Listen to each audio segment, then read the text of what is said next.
পুশিংয়ের সংখ্যা বেড়েছে, এই জন্য আমরা প্রতিবাদও করেছি। বাট যারা আমাদের দেশি, আমাদের বাংলাদেশি, যেহেতু আমাদেরই ভাই, তাদের ক্ষেত্রে আমরা বলছি ভারতকে যে তোমরা প্রপার চ্যানেলে পাঠাও। আমরা যেমন যারা অন্যান্য দেশে যারা আমাদের দেশে অবৈধভাবে থাকে তাদের আমরা কিন্তু প্রপার চ্যানেল একটা আছে ওইটার ভাবে পাঠাই, বাট ওনারা এটা করতেছে না। বাট এই জন্য আমরা তাদেরকে বলতেছি যে তোমরা প্রপারভাবে পাঠাও। সে যদি আমার দেশের নাগরিক হয় আমরা অবশ্যই আমরা অ্যাকসেপ্ট করব। এ ব্যাপারে আমাদের লেভেলে হয়েছে, ফরেন মিনিস্ট্রি তো তারা যোগাযোগ করতেছে। স্যার, আমার একটা প্রশ্ন ছিল স্যার। সীমান্তে কোনো ধরনের নিরাপত্তার কোনো অভাব নাই। আমার জনগণ সম্পূর্ণভাবে নিরাপদ এবং সীমান্ত সম্পূর্ণ নিরাপদ। আমার বাহিনী সবসময় যে কোনো পরিস্থিতি মোকাবেলা করার জন্য প্রস্তুত আছে। কোনো রকমের অশান্তি এখানে বর্ডারে হবে না আল্লাহ দিলে। আপনাদের ক্ষেত্রে একটা শুধু অনুরোধ করব, আপনারা সত্যি সংবাদটা প্রকাশ করবেন। যদি কোনো সংবাদ একটু বেশি প্রকাশ করা হয়, এক্সাজারেট করা হয়, প্রতিবেশী দেশ কিন্তু একটা সুবিধা পেয়ে যায়।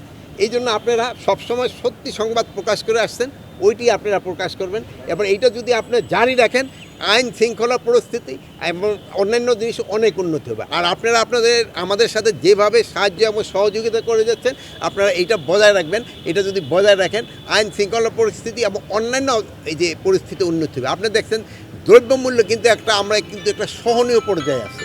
এটা কিন্তু আপনাদের চেষ্টাই হয়েছে। আপনি দেখেন এখন এই যে ধরেন ধানের উৎপাদনও কিন্তু আমাদের এইবার অনেক বেড়েছে, প্রায় 15 লক্ষ টন আমাদের এই বড় ধানের উৎপাদন বেড়েছে। এই জন্য হয়তো আমাদের যে গত বছর যে আমাদের কিছু আমদানি করা হচ্ছে, তাহলে আমাদের আমদানি করার প্রয়োজন না হতে পারে।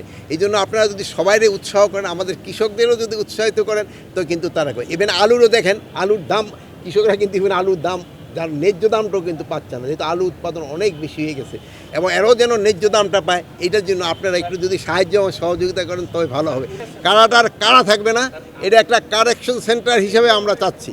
এই কারেকশন সেন্টারটার উদ্দেশ্য হচ্ছে, আমি বলি নেই, কারেকশন সেন্টারটার উদ্দেশ্য হচ্ছে এখন যখন একটা কারারক্ষী যখন ভিতরে থাকে, সেই সময় তার এই ফ্যামিলির চলা মানে সংসার চালানো কিন্তু খুবই কষ্টকর। এই বন্দীদের, স্পেশালি বন্দীদের সংসার চালানো খুবই কষ্টকর, যেহেতু সাধারণত তারাই একটা উপার্জনক্ষম থাকে।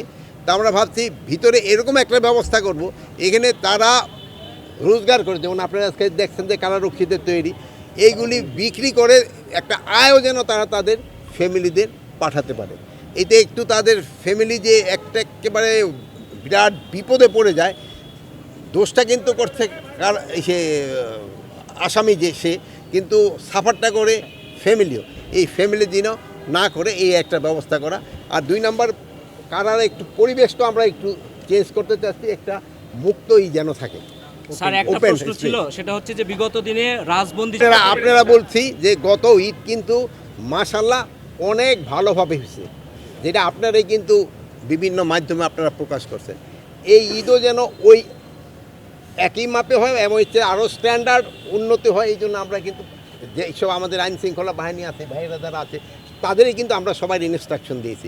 এবার আল্লাহ দিলে ঈদের সময় এবং অন্যান্য সময় পরিবেশ আরও ভালো থাকবে আল্লাহ দিলে। স্যার, ছোট্ট একটু জানতে চাইবো যে পুশিনের বিষয়টা আপনি একটা বৈষম্য যেন কোনো কিছুতে না হয়। এবং আপনারা জানেন এই আগে বিভিন্ন ধরনের অত্যাচারের জন্যই কিন্তু জনগণ ফুঁসে উঠছিল। তা আমরা চাই আইনের একটা শাসন। এখন আইনের ভিতরে যে যা প্রাপ্য আমরা ওইটাই তাদের দিব। আগে যদি অত্যাচার করা হয়ে থাকে, এখন যদি আপনি করেন তাদের উপর আমরা অত্যাচার করবো, ওইটা তো হবে না। আমরা চাচ্ছি একটা আইনের শাসন, এইটা এবং নিয়মের ভিতরে যার যা প্রাপ্য, যার শাস্তি প্রাপ্য যেটুক, তার অন্যান্য সুযোগ সুবিধা পাওয়ার প্রাপ্য যেটুক, আমরা ওইটাই তাদের দিচ্ছি।